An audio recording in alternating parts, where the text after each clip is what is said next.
You hear that? Now that's music to my ears.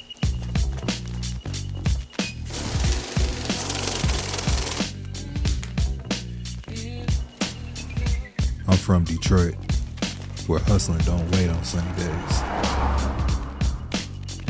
They tell you money changed people. That's not true. It just turns the volume up on who you already were. Fuck the slice, want the pie. Why is why?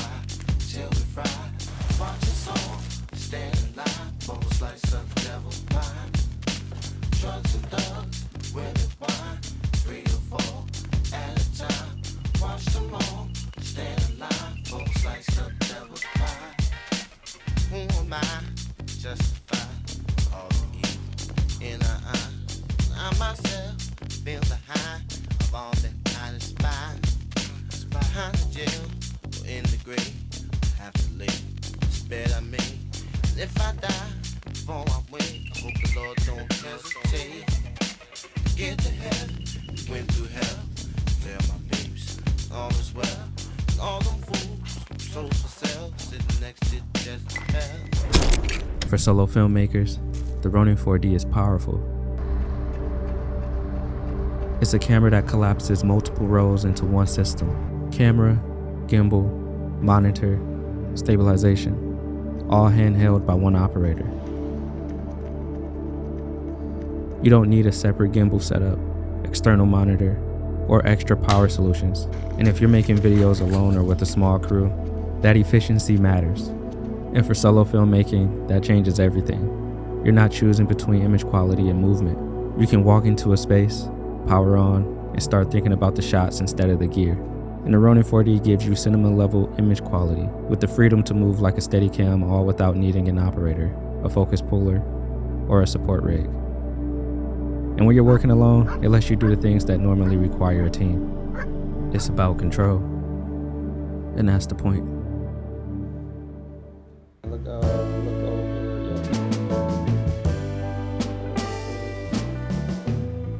Alright, so how's everybody out there doing today? It is of course your boy Volandis, back with another video. And in today's video, we're going to be talking about a camera that totally surprised me. Also, we're making this video in my bedroom today because it's the only part of my house that isn't a complete disaster. I am in the middle of moving, so there's things everywhere. I don't really have an office to record in right now. So this is the only kind of section in my house that looks presentable on camera. So also, DJI is not paying me to make this video. All of my thoughts and opinions are my own. I didn't have to send this video in to get it approved or anything of that nature. Now, if you're familiar with DJI, you probably already know about all of their kind of pocket cameras and action cameras and gimbals, drones, and all of those things. But the Ronin 4D is their first approach to making an actual kind of real cinema camera with cinema camera features, which is interesting because this camera has all of their DJI kind of components and abilities, but also with the extra ability of being able to use it on an actual film set. Not to say that the other things can't be used on film sets, because they have been, but this is an actual cinema camera. And in my opinion, one of the best cinema cameras for people who do kind of everything on set. Because with this camera, you can do a wide range of things as one person that would normally take a crew of people to do and to operate on any other camera. Now, if you're not new here, you know that I don't go too deep into the technical aspects of the things that I'm reviewing. So I just want to talk about the things that I liked and the things that I didn't like and my personal experience with the camera. Now, everything you see in this video except this talking head portion is going to be shot with the DJI Ronin 4D. I personally have the 6K version of this camera. I do believe they make an 8K version as well. Now, speaking of using this camera in real world scenarios and on set, this camera has been used for a plethora of different things that you've probably seen or watched before. It's been used on productions from F1 to Civil War and the Netflix show Adolescence.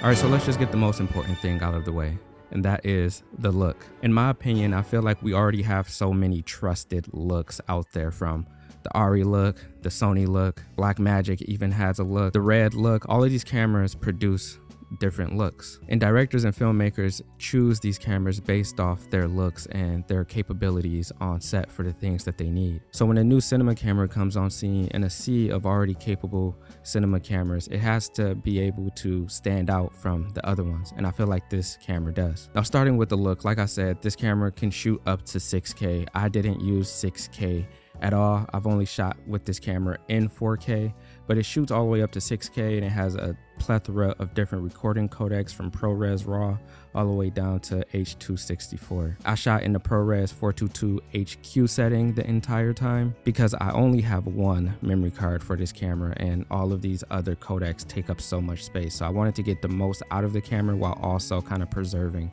memory space. So I shot in the ProRes 422 HQ setting. I think I shot in Super 35 the entire time while using this camera because I just love the look of Super 35. I think it looks really, really good. To me, it looks a little bit more cinematic, and it looks a little bit more historically what videos used to, I guess, look like, in my opinion. And then I shot in the D-Log color profile. And let me tell you, D-Log is something serious. D-Log is different from D-Log M, which is what you see on the other DJI products like the Pocket 3 or the Osmo action cameras and those things. D-Log is an actual professional log profile. And to me, it looks really, really good. I've shot it in a bunch of different situations. And I think for the way that I color, I'm not a professional colorist by any means at all, but I do what looks good for my videos. But I think for me, it looks similar to the things that I do already. I did try to edit it a little bit different, or to edit some of these clips a little bit differently than I normally would,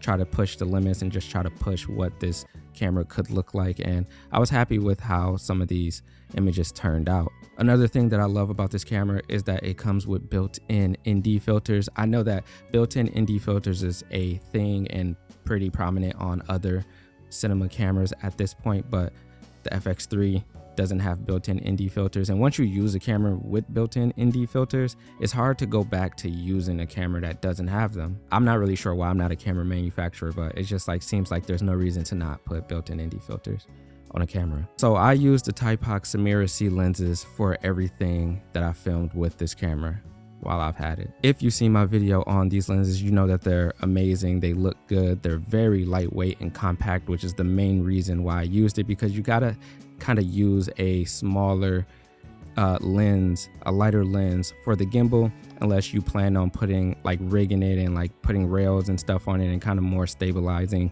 pieces on it. I feel like for running gun and the things that I used it for, these lenses were perfect. They were compact, they were light, they were easy to use, take on and take off, and just probably the best lenses that I could have possibly used for this camera.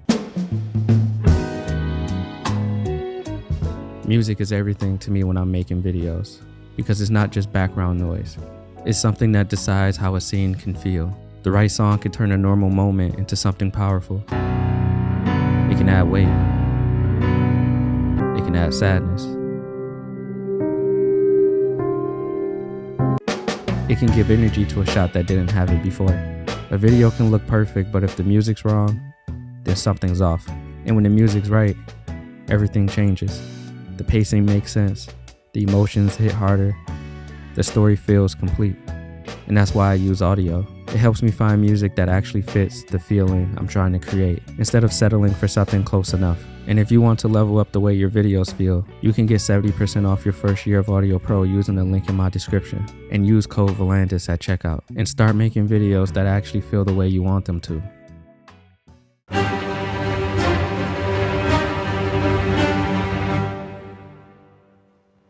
Now, as far as the side controls and the handles go, they're amazing. It really feels like you're playing a video game when you're using this camera because of how easy it is to use the joystick and the speeds that you can set the joystick at. You can start recording from the handle. You can do the peak focus and false color from the handles. You can do so many different things from these handles, and they're easy to take off if you just want to use it from the top portion, this top handle of the camera. So amazing, just amazing design, and again, makes it a lot easier to use when you're just a one-man band making a video.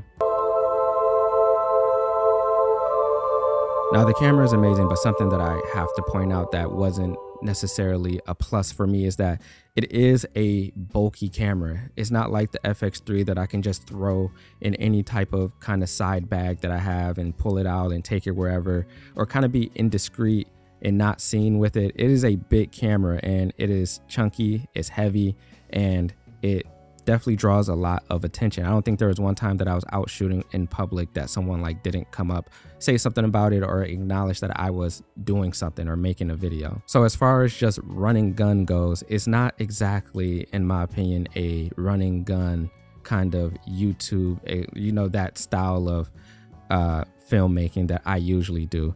It was kind of tough, especially if I want to carry extra lenses. I have to carry a bag, and then I also have to carry this camera, which doesn't really fit in a bag. So it wasn't the best traveling experience, or like I said, run and go experience that I had with a camera, because it is big and it is heavy after a while. It has so many controls and functions and things you can do within a camera. But something that I've said before is that I don't like when a camera has too many functions and too many things in the menu that can kind of distract you or take away from the filmmaking and shooting experience. I feel like when a camera has so many functions and things that it can do, you almost feel like you want to use all of those things. And if you're not using all of those things, you're not getting the full experience or capabilities out of the camera when you're shooting with it. And I feel like a camera should be easy to use. I like cameras that I can just pick up and use, and they're not too confusing, and I can get straight to working without doing too much. But I also like cameras that give you the option to do so many different things, or gives you the option to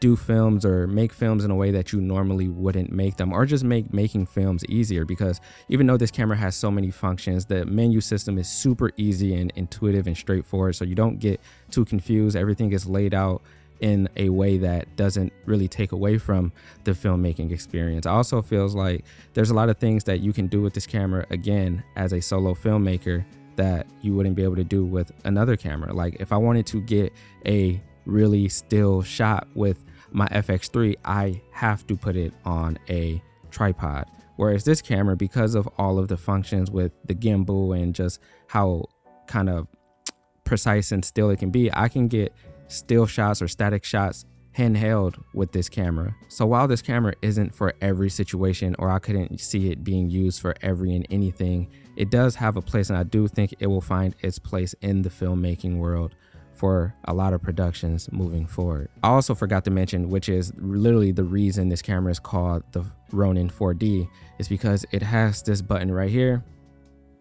So the 4D in Ronin 4D literally refers to the 4-axis stabilization. Most gimbals and stabilized cameras only work with 3 axes, which is pan, tilt, and roll, but the DJI Ronin 4D adds a 4th axis, which is vertical movement. So usually when someone's walking with a camera on a regular kind of gimbal, you can kind of see a pogo stick kind of look when they're walking with the camera. But since this has that 4th degree of stabilization, it removes all of that. So you can run, walk, backflip, tumble, whatever you want to do with this camera. And the 4D, the 4th degree of stabilization, keeps everything looking smooth and steady. So yeah, with that being said, I'm gonna get up out of here. If you're not subscribed to the channel, please do me a favor and hit that subscribe button. It would be truly and gratefully appreciated. If you're already subscribed, I'm not talking to you because you already did what you had to do. So with that being said, man, I'm gonna get up out of here.